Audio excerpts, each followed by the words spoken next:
congratulations sa 2-1 lead. Pansin namin mukhang... Hindi naman ako best player Ito pa yung interview nyo. Pero mas kalmado ka today sa game 3 compared to the previous game. Ano yung pinayo sa'yo ng coaching staff heading into game 3? Ano lang, be aware kung ano yung kaya mong kontrolin. Siyempre minsan, yung platform namin, di ba? Kung sa iba naman ako naglalaro, wala naman pakialam mga tao, di ba? So siyempre PBA ito, kung ano yung makita ng mga tao sa social media, magawa sila ng narrative, di ba? Siyempre normal lang naman sa tao na yung maglabas ng emotions na kasi gustong manalo, di ba? So ang mali ko lang siguro, masyadong nakita ng maraming tao. And then hindi siya, siyempre, in a way, role model din kami sa mga bata, di ba? Yun yung parang pinakamali na ginawa. Pero for me, lang naman siya, frustration, siyempre, talo kami last game, di ba? Ganun talaga.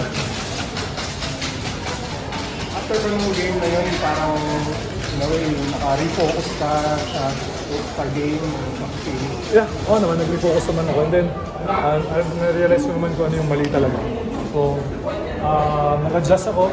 Tinulungan ako ng mga teammates ko, lalo na yung mga coaches. They remind me na kailangan kami nagkakaili sa loob ng court. Kasi pag wala kaming dalawa, nahihirapan talaga yung team. Liliit talaga kami sa loob. Justin Brownlee, so anong tingin mo doon? Sino mo ba yung advantage sa'yo sa kanya? Hindi mo sabihin advantage kasi nakita niyo naman sa game, all Filipino sila, nahirapan pa kami, di ba? So talaga, breaks of the game talaga. Kailangan, kahit naman tanggalin mo si Brownlee sa team, you still have Japet, you have Scotty, you have Troy, Jamie. Hindi lang naman si Brownlee yung binabantayan namin. Babantayan namin yung 5 sa loob ng court, kasi yung nasa 5 sa court. And then, yung mga ginagawa din ko, yung adjustments niya, di ba? So kailangan din namin mag-adjust doon.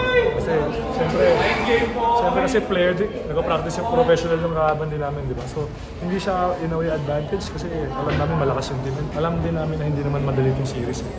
Alam namin na may hirapan talaga. Nakita nyo naman past few games, di ba? Talagang dikit lang, di ba? So,